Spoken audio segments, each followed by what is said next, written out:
What's up, you guys? So I'm gonna make another video about social media. So it's this theory that I have, right? I have this theory about social media, that how it basically pervades and influences our daily lives, whether we like it or not. Um, Basically, like, you'll be talking to somebody, and the fact that we're always on social media. Not saying everybody, but I make this generalization because of the fact that social media is a part of our lives, whether we like it or not, a part of a lot of uh, many aspects of our lives, and also many of our lives. So basically, if you have a business or you want to interact with your friends, it's mainly done by social media. If your business isn't on social media, or your business doesn't have a social media, you're gonna eventually get one because everybody's on it. Everybody knows this. So basically, it's like, well, this theory that I have is that, you know, social media is so pervasive in our daily lives that it ultimately influences our daily interactions and the things that we say in those interactions, how we communicate. It basically influences how we communicate, right? Hold up. I put way too much sugar in that this time. And that's hard to lose, like, around my stomach. Like, I went to the gym. I was on the treadmill for like freaking 2 hours. Still it feels like I didn't lose anything. Basically, it's so if you're talking to somebody and you're always on social media, like, I've heard somebody sometime, like, what was it? It's I can't recall like a certain instance, but basically it's like, if you see somebody, or if you see a trend, right, or you're watching something, say that stupid, man, I don't even want to say it. I won't choose that one. Just something you hear on social media or you see on social media, and I'm guilty of it too, right? Because sometimes I'll scroll to see what's going on, and you'll hear somebody sound like a trend or sound like a video that's popular out of their own vocabulary. And I try not to be that way. I still read, right? So I read a lot when I can. I'll pick a good book. I still go to the library. I'm a fucking old man. I feel like an old man.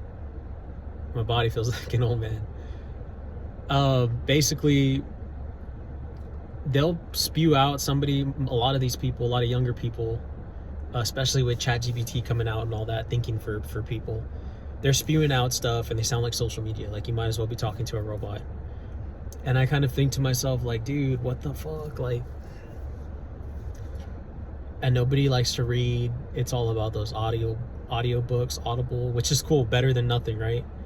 But if you're not reading, reading was old school, right? Like, pick up a book and you read and you sit there and you imagine what's going on in this book, the characters, the settings, and it really helps your critical thinking. But now with ChatGPT and all that, critical thinking is kind of going out the window. It's kind of becoming obsolete. And when you can't think critically, which is what is probably more desired by the powers that be, masses that can't think critically. If you can't think critically, you're thinking, or something else is thinking for you, which is dangerous in itself. But also, you'll think like the masses. You'll think like the popular opinion. So whatever's popular, whatever's trendy, which is going back to my main point, is that you'll just spew that out. You won't have an original thought at all. And original thoughts, I think a lot of that comes from reading. Actual reading, whether it's a book on your Kindle electronically, or a book on your, like, just a book you go to the library. Like, libraries are badass, dude. Like, I know a lot of, you'll see a lot of homeless people go in and fucking chill, and a lot of crazy people go in, chill, which is why I go. Just chill out, read a book, drink some coffee. And when reading's gone, it's like, well, then people don't critically think. When you don't critically think, or ChatGPT is thinking for you, writing for you, which is insane. I used to love, or I do love writing. I loved writing papers in college, which is weird. But I basically got all my thoughts out onto a paper, right? You get everything that's in here, you throw it onto a paper. And it's really good shit. Even in my therapy, my therapist has told me to do that, which I don't really do, but I should. Throw it all on paper, right? That's your brain thinking. And if ChatGPT is doing that for you, there's no original thought. You can't critique your surroundings. You go along with everything else.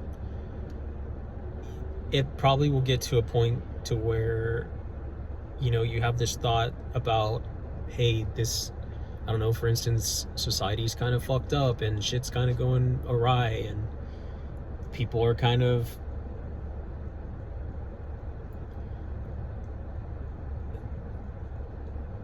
you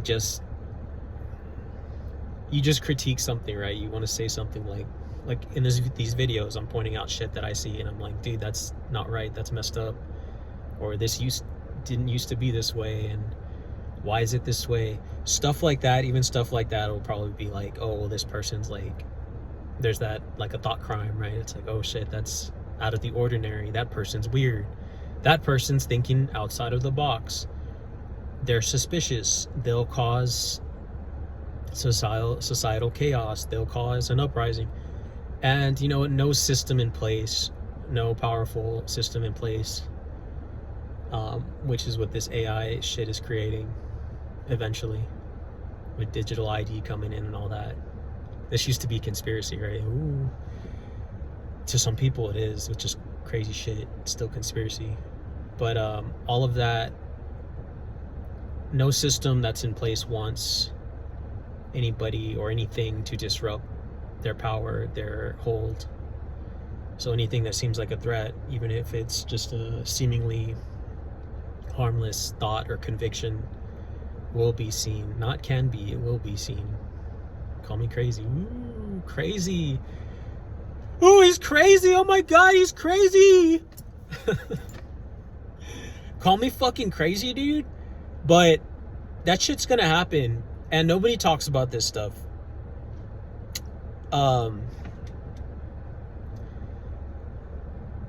Sometimes I go crazy. I feel like I go crazy because I can't talk about this shit to anybody. Very rarely. Like, I went to get my hair cut, right? My barber, she's pretty cool. She always has a different hair color.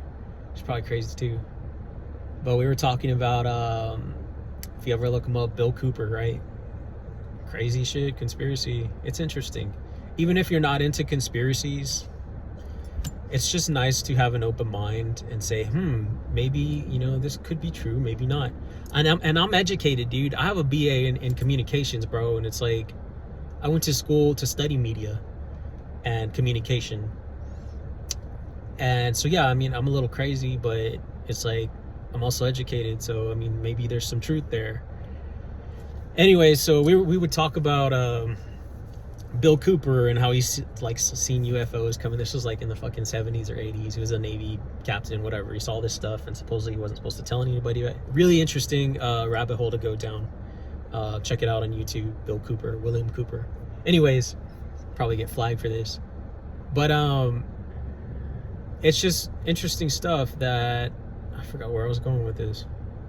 Oh, so I was gonna talk about 1984 real quick. So if you ever read the book 1984, check it out, or listen to it on YouTube, Audible, whatever. It's you could probably watch it on YouTube, or listen to it. But I read the book a while back. It's not that long of a read. It's probably like 300 pages. And I think people are required, probably not anymore, but in high school to read it. Anyway, so you read that, right? A lot of that stuff in that book is eerily coming to life in our reality after 2020. Supposedly the dude, George Orwell, was a British, he was in the British military. I think he was intelligence. And he wrote this book later on as fiction. basically about a society that's totalitarian in nature, and it went through this war. They don't really talk about it, but post this war, which usually wars, mass pandemics, stuff like that will change a society. Industrial revolution, or any type of revolution really, will change society. So there's going to be those people before the Civil War that changed society a lot. I read a book on that.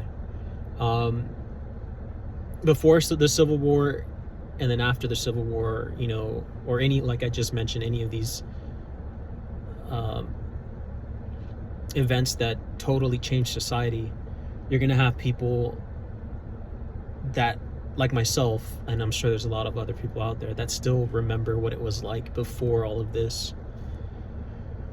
And then there's the ones that come after, and they'll never know, you know, how the pandemic changed people. People before 9/11 will never know how the 9/11 changed people. I barely remember. I was born in 96, so I was probably like 5 or 6. And it totally changes society, right? And in this book, 1984, this guy Winston is the main character, and he's like trying to put together this. He has these writings, and he has these thoughts that he's trying to write out as he's surviving, not thriving, not living. He's surviving in this new world post that war. And you know, he works for probably what would be equivalent to working as a government employee, which I kind of relate to because I used to work at the courthouse, and he's kind of like writing out stuff, and he's trying not to be found out by Big Brother, which is basically this government that's all-seeing, all-knowing. And he is always suspicious of people, right? He's like super suspicious of his neighbors. He goes to fix a sink for a lady, and he's like looking at their kids, and they're touting the party lines, and he's looking at them like, fuck, they're gonna grow up to be the face of this new party that's in. It's corrupt, totalitarian, evil, all-knowing, all-powerful kind of thing. Anyway, so he's then he goes to. I'm basically gonna give y'all like a synopsis. He's working for this government that I believe, like in his section, he's like able to delete history and write up a new story that happened. Delete history, write up a new story. Basically, creating realities, disappearing people. And so he's like always suspicious, always looking around. Even his friends at work, he's like kind of figuring out, oh, this person's not going to make it. They think too much. This person, they're perfect for the party that's in power. They don't think. This person, they don't question. They do everything right. They're going to succeed. This person, oh, they read. They have critical thinking. They're probably going to disappear by the end of this week. That kind of stuff, right? And so eventually he meets this chick, and he's suspicious of her, but eventually finds out that, you know, she doesn't even know what it was like before the war, so she's just kind of like going along with it, like, oh yeah, it's out in the party lines. War is peace, freedom is slavery. Just all these lines in this book that's just very ridiculous, but also very real in our society now, where everything's just kind of flipped backwards. Anyway, so, and then eventually he meets this dude that he was always suspicious, like, does this person, oh really, well, before all that, he goes, you know, he's walking around like in the city, and he's like wondering, like, who do people even know what it was like, or who remembers what it was like before this war that changed everything? And the only people he can think of are like the older people, or the proletariats that kind of just work, and they don't really have anything to do with the party. So they're kind of like clean in a way, because they're not really touched by all this intelligence and BS. Well, I don't say it, whatever. Just read the book. Anyway, so he goes and looks, and he's like, oh, like this old dude might know about what it was like, and he wants to ask him, like, hey, what was it like, this and that? Do people remember? how it used to be. Oh yeah, whatever. Anyways, I forgot all that. Anyways, so basically he's looking for people that are like, hey, do y'all remember what it was like before all this shit? Because this shit's wild. Eventually there's this dude that he was always suspicious of, that he thought maybe he might know and is cool, but also he didn't really trust him because he worked for the party. In the end, he falls in love with that chick, and then like they both rat on each other basically to save their own lives, which is fucked up. And they both get tortured and then killed, I believe, for going against the party. And he gets killed by that dude that he thought he could trust. Anyways, it's fucked up. It's sad. It sucks. Nobody trusts each other in this society. Everybody feels like everybody's out to get each other. Nobody trusts each other, but they're also ready and sometimes willing to turn each other in to the party to save their own lives, to benefit somehow, to get a promotion. I don't know. So you see all of this very similar to what's happening in our society. I think even more so it's going to be more prevalent with AI, because nobody's stopping AI. I was watching this video earlier. I was at the gym, and it made a lot of sense. These companies that are, or people, oh well, we'll just vote somebody in to go against it. Trump's already mandated that states' sovereignty is obsolete when it comes to AI. Anything AI, it's like, well, states can't rule anything that goes against what's federally mandated when it comes to AI. So that takes away state sovereignty right there. So basically, these politicians, if you notice, well, I'll for another video, but these politicians, basically, whatever they got to do to get their career going and growing, they're going to do it. They don't care about people. They probably never have. I've worked under some. I've worked in the office as a county clerk. I've worked under some. I've worked under some as a canvasser. They're not politicians. I'm not going to judge them as individual people, but it does take a certain type of person to be a politician, and you have to be pretty cold and calculating and cutthroat. And you got to be willing to do whatever it takes to to win anything, whatever it takes. And so these people might see it as a career, which it is. And when it comes to AI, there's so much money in it. Social media, there's so much money in it that they're going to go for whatever bills are to pass. They're going to try to pass any bills that are for AI and its implementation. And ultimately, it's going to be implemented for social conditioning. It's not just for ChatGPT, so you can ask it how to make a bread. It's there for a reason, and they're gonna vote for it. They're gonna vote yes for anything AI, I'm sure, as long as it gets their career going, and that's just what it is. I know I started this video talking about social media, but it kind of goes into the AI in 1984 and all that. So anyways, I just had to get this off my chest. Again, it's like some of these things I can't really talk about with a lot of people, because it's conspiracy when it's literally going on in front of our faces. But anyways, so I hope y'all like this video.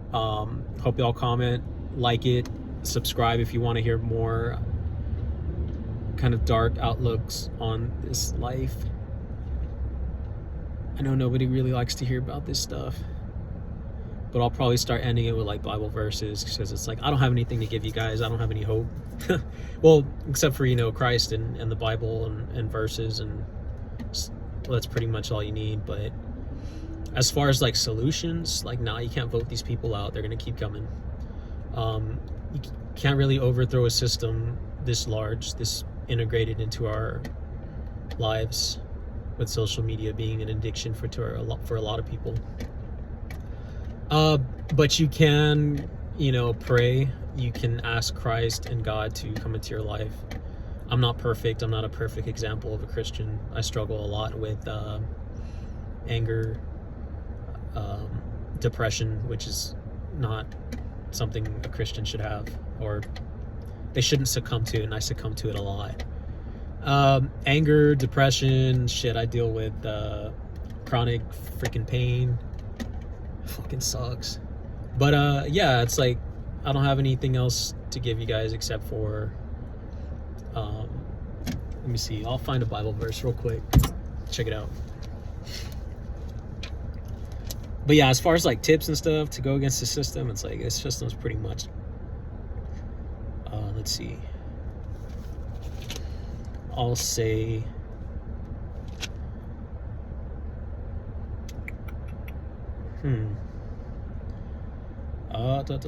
to be relevant to this.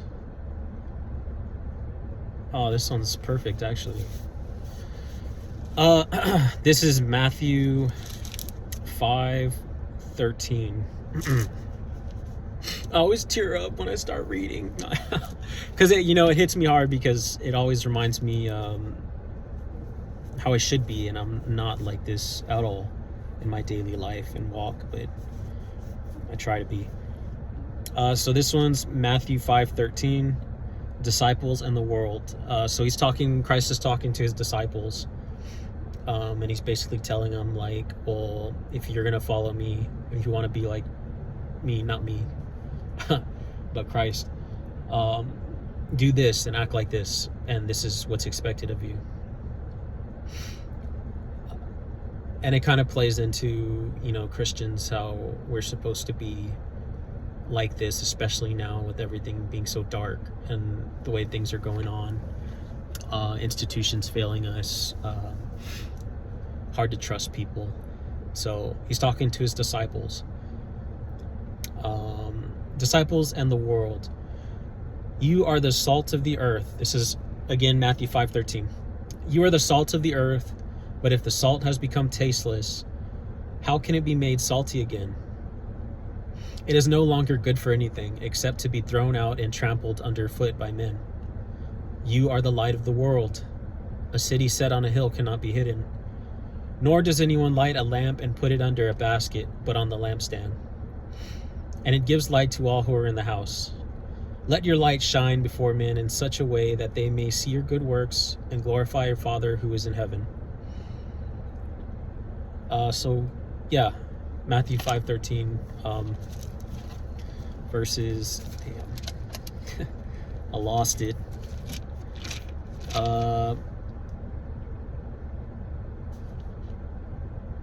Jeez. Hold up. So if you want to go read it yourself. 5:13, Matthew 5:13 through 16. So he's basically saying, hey, you're not a part of this world. He chose us out. If you're saved, or you believe you're saved, which I believed I was saved in last summer. I had some stuff go on. I'll make another video on that. But he's saying, and again, I struggle with this too a lot. I get so in my head and get so angry about life, the things I deal with, the personal pain that I deal with, and then also having to deal with all this, that we're supposed to be lights like this, right? Like the world's like this, dark, but we're supposed to be the light. And nobody hides a light. That's kind of dumb, right? We're supposed to be showing ourselves, not to glorify our own selves, but to glorify Christ. And we're supposed to be light so others can be hopeful in this darkness, right? So we're going to see a lot of darkness coming through. And I like to talk about it because, it's interesting. But again, it's like we got to have hope too.